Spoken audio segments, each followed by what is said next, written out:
Souvenez-vous, dans le cours d'avant, on avait parlé d'Adam et Ève.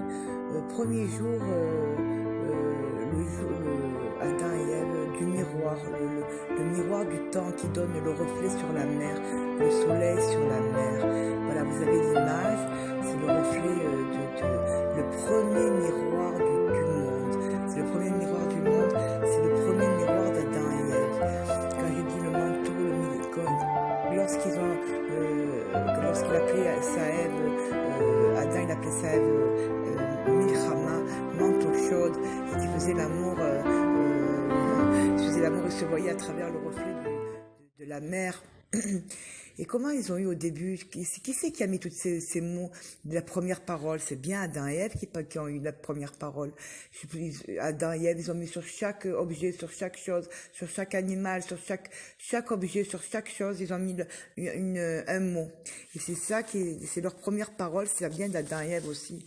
On vient d'eux, c'est comme ça qu'on parle, c'est comme ça qu'on a eu la parole grâce à Adam et Ève. Et je voulais dire, lorsque j'ai énoncé l'eau, je n'ai pas dit ce que voulait dire l'eau. C'est quoi cette eau? L'eau représente le sperme du mari. On appelait le sperme du mari de Adam, le premier homme, le premier homme du monde, le sperme.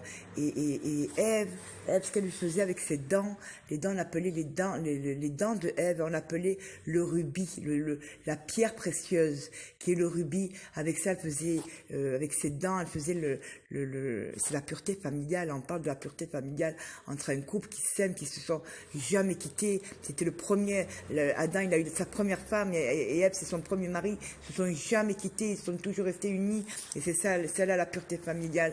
Lorsqu'on a des enfants avec son premier amour, Ève elle aimait terriblement son Adam, et Adam aimait terriblement sa Ève. Ils ont eu 3 enfants.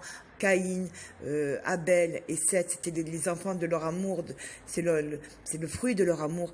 Et c'est pour ça que cette pureté familiale, je reviens à ce rubis, les dents de Ève, on appelle le rubis, la pierre précieuse, parce qu'en fait, Ève, même s'il y aurait eu d'autres hommes, jamais elle aurait quitté son mari. On appelle Ève la colombe blanche, parce que la colombe blanche, c'est l'oiseau le plus pur de tous les oiseaux. Et voilà et voilà comment la pureté familiale, Adam et Ève, il faut prendre exemple sur Adam et Ève.